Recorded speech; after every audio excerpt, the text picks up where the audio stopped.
Keith, do you want to start us off? Your question might be wrong. I've never been involved in a game before when you're 5-0 up after 20 minutes, and what goes through your mind? I'm not sure if I have. I can't remember, which might sound a surprise, but I've got no idea. What goes through your head? No, it's always about managing the game. I think even at 5-0 after 20 minutes, the game's not done. There's a lot of time to play. I've seen crazy things happen in football. So with the quality that Tottenham have got in the front areas, we had to keep our composure and concentration. I thought we did that. I thought the players deserve a lot of credit for what they gave today. It was a top class performance. Was it a tactic to go at spots from there? I mean, you normally do start fast, but was it a tactic to go at it and they opted that because they changed from the usual 5 at the back to 4? Yeah, I don't think it's formation dependent. We want to try and start games like that, especially here at home. But it's easier said than done, as I've said before. You know, the first goal probably changes everything, changes the feel. The supporters were magnificent for us. They really got in the game. It was an electric atmosphere. It was an electric performance from us, and we were clinical in front of goals. So everything went our way in that early stage of the game. You touched on it in your first answer, but glanced down and saw you after about 15 minutes, before the time and you and Jason Tinder were still barking orders at players. Did you feel there was still like improvement even at that stage? Well, I think you're always in the game, so you always want more. So you're never going to sit there and sit back and go, right, lads, everything's great, because in football it can turn within seconds. So it's about demanding more and making sure we maintained our high standards from that early start to the game. We always want to try and give a team that is wanting to score in any phase of the game. So I mean, we pride ourselves on that, and the players delivered it brilliantly. And obviously across the pitch you had some outstanding contributions, and I thought down the left hand side, Willock and Joelinton together with their exchange was good, certainly as good as we've seen. Yeah, I thought those two players complemented each other really well. I think they've built actually a really good relationship in the last few weeks by dovetailing position, and they've got a really good understanding.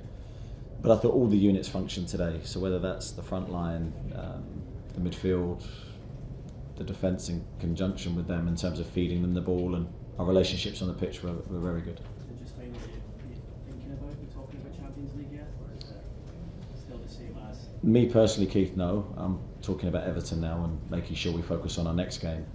We went there this time last year really in a very similar position, in the sense of evening game, Everton desperate for the win themselves, we were desperate for the win, and it was a difficult evening for us, so we need to learn the lessons from that. We know how hostile it's going to be. Damien?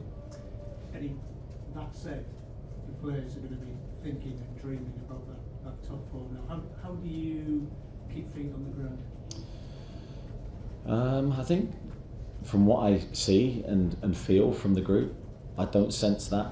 I don't sense they're looking ahead. I don't think we can afford to look ahead. I think we can only afford to look ahead as in day by day, and making sure that we come in to training tomorrow with the right attitude and thinking about our next performance and how we could have improved today's performance. That's always how I've worked.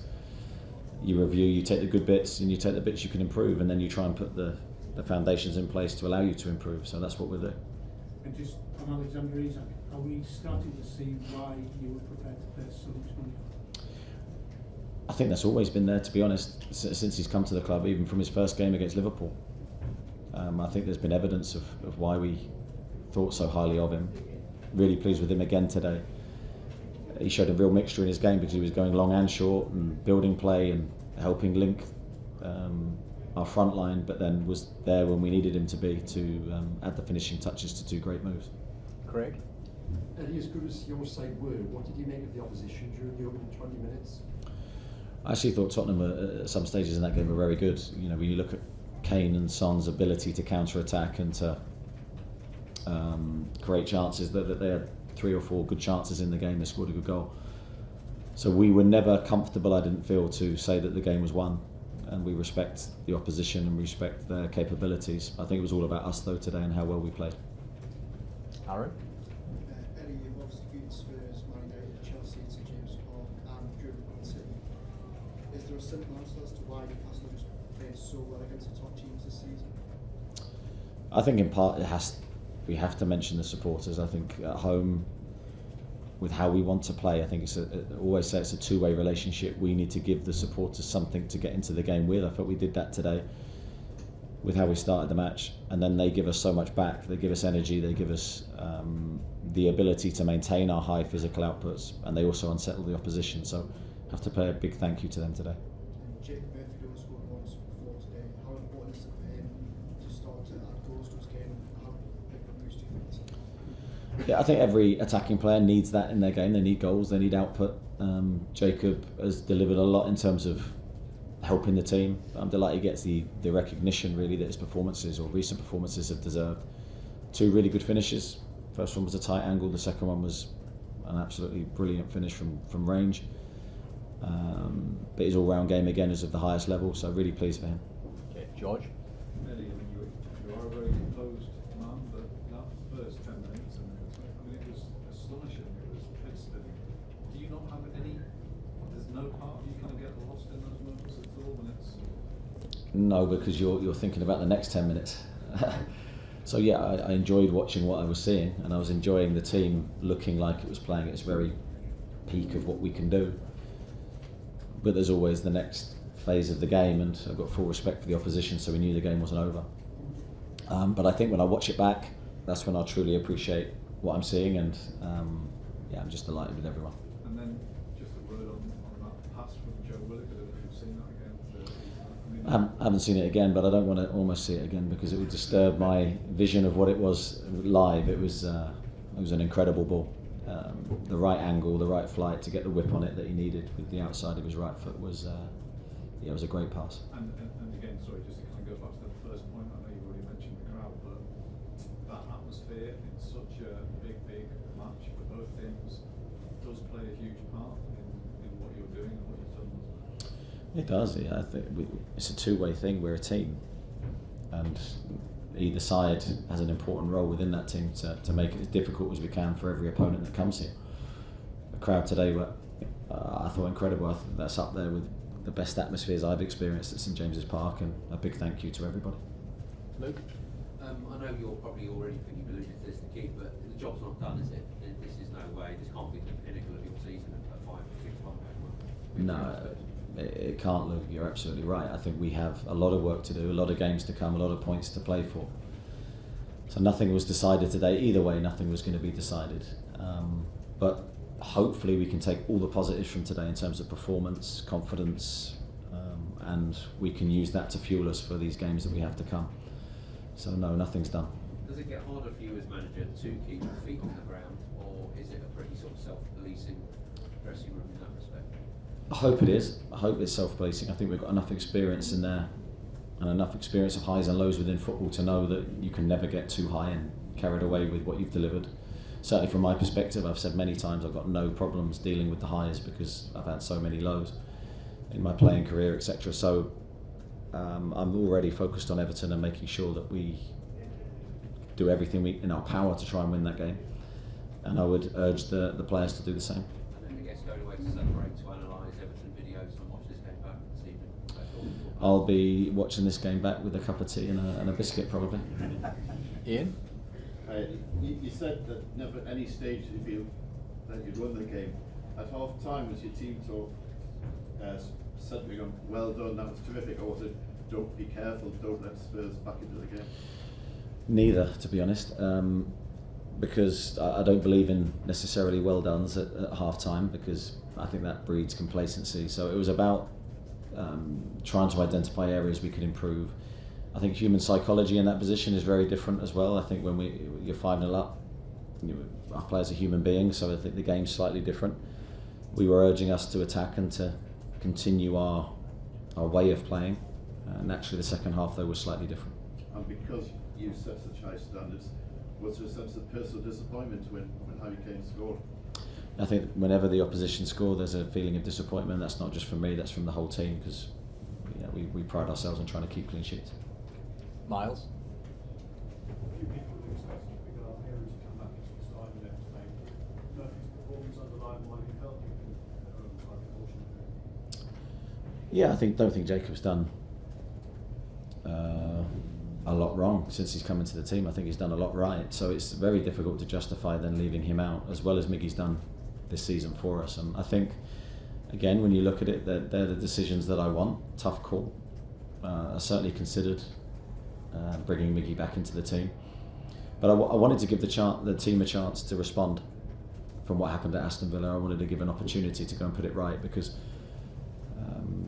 we did fall below our standards in that game for the first time, in my opinion, this season. And the response was emphatic.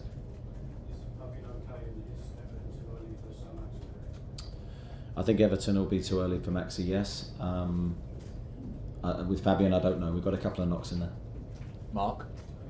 Eddie, you've now hit Manchester United and beaten Tottenham already.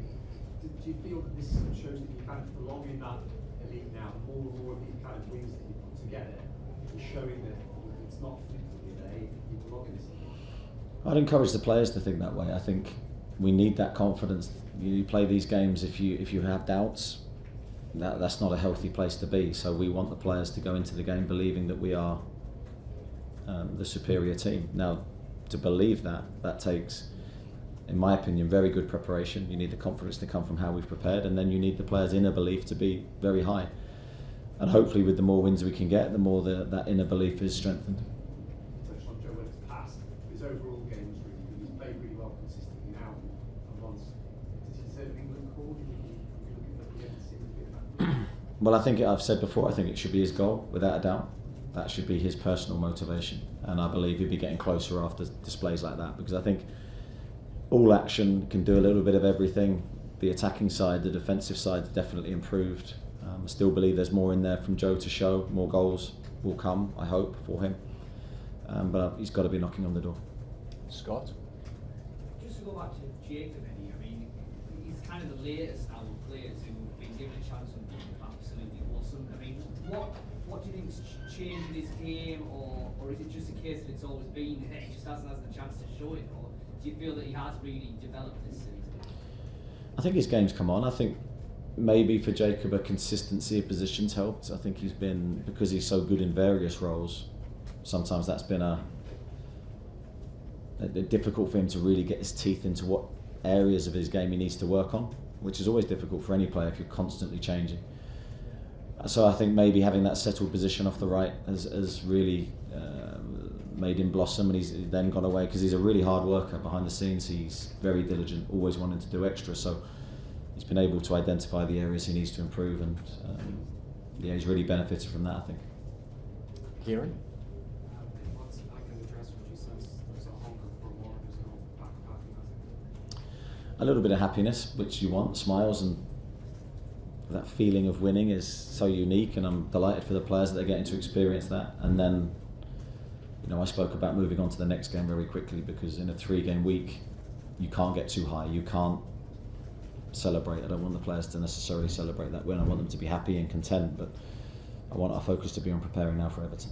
Do you feel that's just the latest standard setter that can go up another level? I think you always have to believe that. I think if you're going, well, that's us at our best, there's only one place, and that's down. So that was a glimpse, hopefully, of what we're capable of, but you've got to believe there's better and more to come from us. Martin? It's 20 minutes of a game, and it's just less than a quarter, but is that as perfect performance in that period as you've had it in your career? Certainly my playing career never got that good, so my management career, I don't know.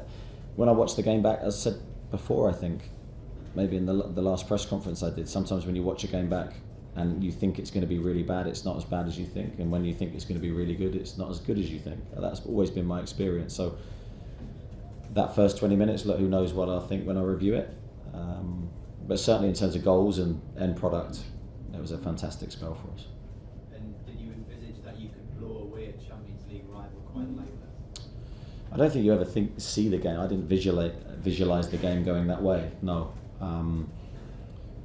But you hope that you can really impose your game plan on theirs. You really hope your players can impose themselves on theirs.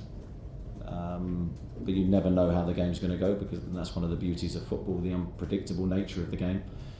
What really pleased me is that we kept our high standards throughout the game. We never lost our rhythm, really, although we didn't score as fluently after that period. We stayed very current and in the moment. In terms of how you would like your team to be identified, is that it? Well, I think that's it in terms of intensity, yeah.